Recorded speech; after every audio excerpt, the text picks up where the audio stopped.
It's kind of tragic that the If It Fits Your Macros and meal plan crowd got into this, like the bitter butter battle for those who are familiar with Dr. Seuss. And it's like everything them is bad, everything us is good.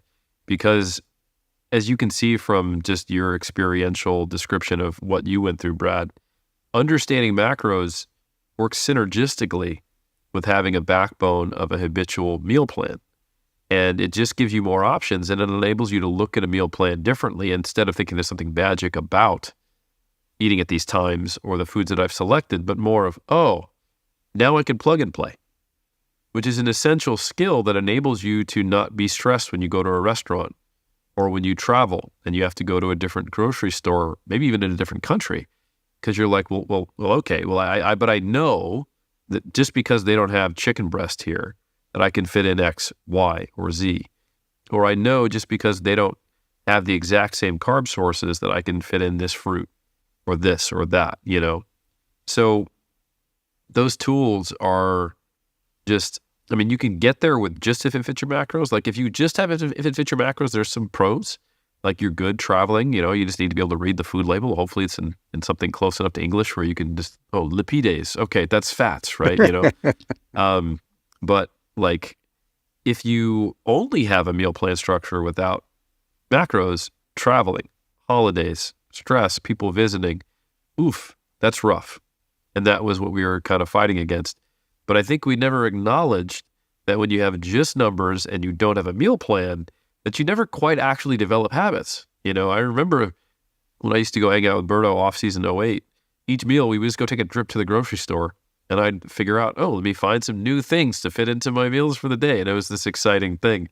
And it's like, you shouldn't be like window shopping every day for eating. Like, when are you developing a skill set?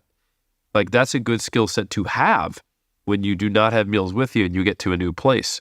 Like day one of arriving in a place that you're traveling to and you're going to stay in a hotel for a while.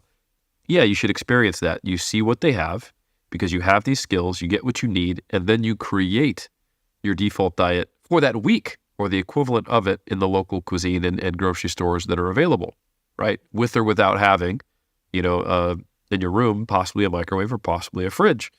And you know, like, okay, well, I don't have a fridge, I don't have a microwave. We're kind of moteling it for 3 days. So that's rice cakes, that's packets of tuna.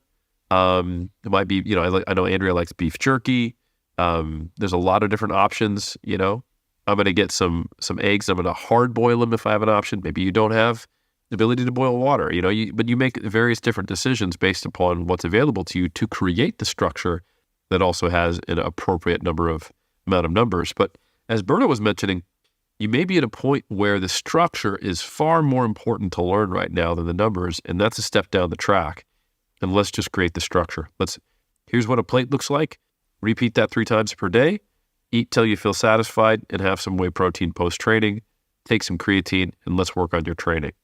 And then 6 months from now, 3 months from now, 2 months from now, whatever your learning curve is, let's start talking about the numbers that are coming from these plates. Let's do a bit of an audit. Let me look over your shoulder. And we'll go, okay, how many calories are you habitually eating? Okay, what does that do into your body weight? Okay, it's stalled. And that's probably because we need to be a little more intentional here. What are some things we can plug and play? All right, so that low-fat dairy, like Brad was saying, becomes full-fat dairy. All right, these chicken breasts and this tuna, well, maybe becomes albacore or salmon or chicken thigh or steak. Okay, so we've got these carb sources that are relatively lean. You're doing a lot of tubers. Let's switch it to rice. Now we're getting a few more carbohydrates per portion of the plate. So you can't do that until you understand both sides to this. But the point is that the whole time when you approach it this way, when you start with, let me just have a plate and let me have this structure to the day, and then I'm going to add on these other skill sets, and you're not skipping levels like Berto was saying, it's time spent ingraining these habits. And then if and when you do go through a relatively intensive fat loss phase, that structure is maintained. And then when you go into a maintenance phase or a gaining phase, depending upon how lean you got at the end of that phase, so both competitors and non-competitors can benefit from this concept, that's when you decide to maintain the structure and just plug and play different things. So you can plug and play from your low day to a refeed by just adding carbohydrates, swapping vegetables for carbs, swapping out low-calorie fruits for high-calorie fruits, increasing portion sizes of the same things. Then you can move from a refeed to the off-season of the recovery diet just by adding those fats and even more carbohydrates. So it's relatively straightforward. Or you can leave your diet the same and just cut your steps and not do cardio, So all of these things, what you want to get to is that it feels qualitatively the same and it fits within a structure and it's not a stress to make the modifications. And the rubric, the litmus test is always, is the stress in the system making me want to abandon the structure? Because then it's still not ingrained, it's still not habitual. And as a coach, what we can do is make sure that we don't put you in a position to where you're trying something that's going to be the highest stress possible, a contest prep, at least as far as the dieting world is concerned, before those actually are true habits. And that's something we have to diagnose. And we also need you have to be honest with yourself. Is this something that you've only been doing it for a year and the whole bodybuilding experience is this crazy new world and you feel like it's surreal, like you're lifting weights, your body's changing, you're eating this whole different way, but it's not life. And that's a beautiful, fun phase because you're attentive to every moment. It's like being a 1-year-old and you see a flower for the first time. It's like, oh my God, flower, like Dad, look at this. And you're like, I've seen that, son. I've been around the block. I know you have no concept of what it's like to be alive 30 times your age, but yes, flowers, they exist. For many experienced bodybuilders, we'll be sitting down at here's one for you that I know all three of us can relate to. Post-show, we go out. This might be my 4th season or my 5th season, but we're at the table invariably with some people it's their 1st or 2nd season. The decisions we make and what we order post-show and how much we eat and whether we eat off other people's plates, or even, I think a better one is like 1 month post-show. Like, what are they still doing and what are we doing? And you can kind of watch the older competitors look at the other younger competitors and just be like, yeah, you think you're having fun right now, but this is going to really cause you some issues. And even though we can relate to it because it wasn't that long ago for us, I feel like that's just not in me anymore. And it's largely due to these habits being built in place. I think that is another one of those litmus tests. If all of a sudden it becomes like, inner fat kid after every season for more than a few weeks, we got a problem. This is an identified thing to work on as a bodybuilder skill. Yeah, and another litmus test is when you're at home for the first time, eating dinner with your family, and you're literally freaking out.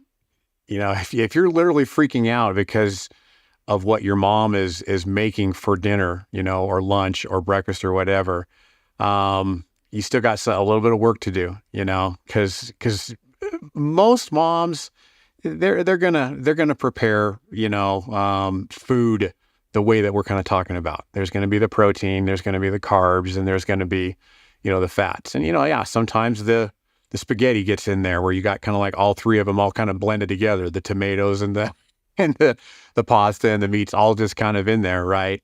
But there again, there's your plate, and you can try as best you can to be a little bit heavy on the meats that are in the sausage, so you can get that protein up. But at the same time, there's no reason to panic. You just, the way that I always tell my athletes is like, you know what, you don't have to eat that until you're stuffed. Mom's going to be just as happy, and sure, she's going to ask you if you want more, but you just kind of say, no, I'm good. I had my fill, and I want to just kind of leave it there, and then later on that night, like we talked about, you can make up that protein with the, a little bit of whey protein that you might have brought with you or something like that. But that's another. If my client's telling me, Coach, I'm going to need a diet break and a couple cheat days while I go back home to have my, my birthday party or my mom's birthday party or whatever. And I'm like, well, you can kind of have your cake and eat it too in this particular case if I've equipped you properly. Absolutely. When they can start to really think critically and flexibly about the structure of their default diet, that's really important. Like if you know that mom's going to be given, these hearty meals at 7 p.m. every night while I'm home, then you would think, okay, well, the structure of my lunch changes a little bit to be a little more bare bones on the carbs and fat, right? Yes. And then if I'm getting a double portion of what I would normally have as far as my fats and carbs at dinner, then all I'm having before bed is not a full plate, but it's just going to be low-fat Greek yogurt, right? And all of a sudden, bam, you're right back where you need to be. Now you're thinking not just within plate, but across plates. So that's the type of place where we want to not only have these habits ingrained, but also have you with the troubleshooting and flexibility to know how to modify them over time. And that comes with practice and also exposure. So this is where I also would question, is it a true habit if you need to be socially avoidant and to follow it? And it might be that it is a habit. It's just you're really, really bad at pivoting. And you're just not, you don't have enough practice, sticking to the big picture structure when the little picture structure is changed. But again, that's only going to happen by getting better at it. And it is the bodybuilder who is a little too small in their worldview and constrains their lives too much that struggles in those scenarios. So yeah, I think all of those things are things to self-identify or to identify as a coach and make sure you're paying attention to, so that you can really put your athletes in the best position to succeed